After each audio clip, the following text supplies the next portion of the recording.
Hello and welcome to our first video in our Setting Up Our Dev Machine series. In this one, we're going to get Visual Studio Code as the first program we have on our machine. This is a brand new machine, which I have done Windows updates on, but it's always a good idea to make sure that you check to make sure you're up to date. So just check your Windows updates by typing in Windows Update. Go hit the Check for Updates button, make sure you're up to date, and do that often. Check for updates at will to make sure that something new hasn't been installed with a new program.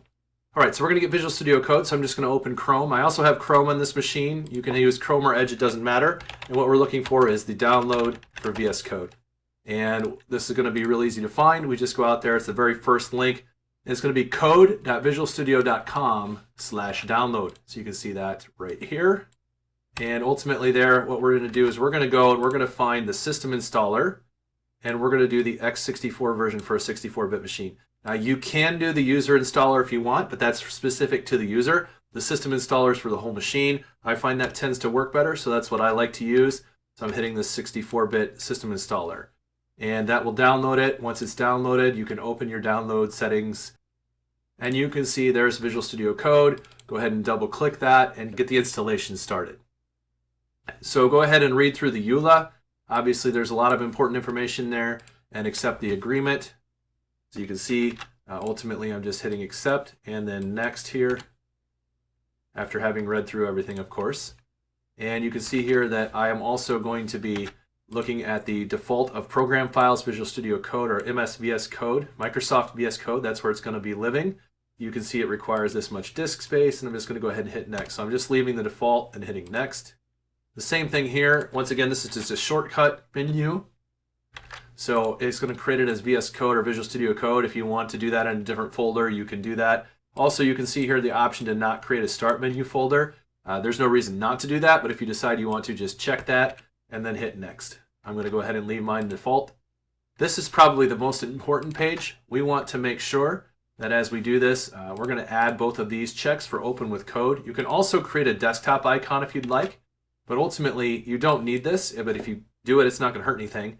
But you definitely want these options for adding with code. That means I can right click and get code. You also, most importantly, need to have this checked right here, the add to path. This allows us to be able to type the word code or code with a period, code space period, which allows us to then open the code editor directly to a folder. Go ahead and make sure that you have these 4 options selected at minimum and then hit next. Go ahead and just hit install. Obviously review that to make sure you had all the things checked.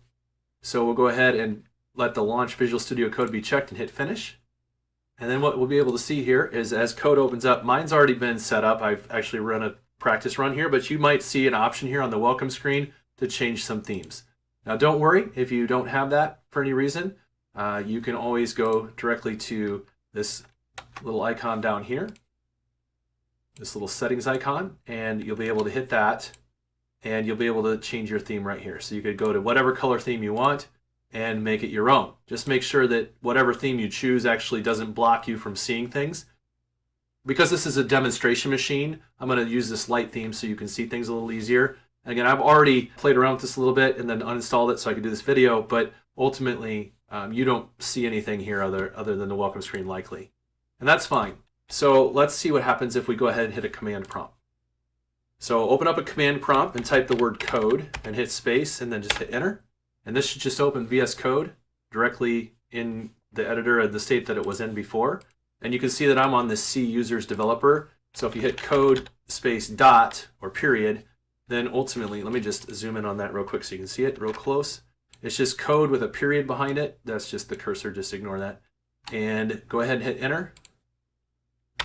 And that will open up directly to that folder. So now you might see this same thing. You might even get a little pop-up that says, trust the developer or whatever. Trust the developers of this thing. And if so, then go for it. You can also uncheck the show welcome page on startup if you don't want to see this anymore. So I'm going to go ahead and do that so I won't see that welcome page anymore. You can always go up here and you can go to help and check for updates in here. Ultimately, checking for updates won't be necessary because Visual Studio Code will update itself about every month. And you'll start to get annoyed with that eventually, I promise. But okay, what else can we do here? Extensions. So we're going to need some extensions if we're doing any kind of development work. So what I'm going to do is I'm going to go ahead and type in Azure Tools. Now these are all optional, and I would recommend not installing things until you know you're going to need them. But I know that I'm going to need Azure Tools at some point, so I'm going to go ahead and install that. So what I did was I just typed in Azure Tools and then selected this install, and then I'll hit this install over here, and that will let me get that installed on my machine. You see it installs a bunch of extensions for functions, app service, databases, storage, etc. So a bunch of things there. I'm also going to go ahead and do Bicep and ARM. These are just tools that I use. Again, if you don't use these, you probably don't need them. So just install the extensions that you're going to use as you need them.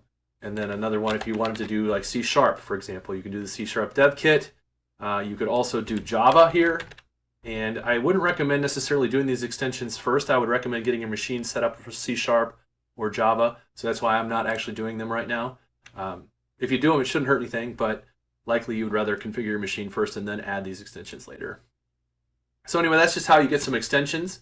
So we already checked to see that the path installation is working. The last thing I want to do is just pin this program to the taskbar so I have it down here at all times. So I'm just going to go to my Start menu. I'm going to find Visual Studio Code, or I can just type in VS Code, basically in the search bar here, VS Code. You can see it, right-click on it, and select Pin to Taskbar. And you should see it appear down here. So I'll always have code available down here at the bottom that I can easily open up. And it will always open up to your last folder that you had open. That's just a settings thing. So if you need new folders, you can always open to a new folder.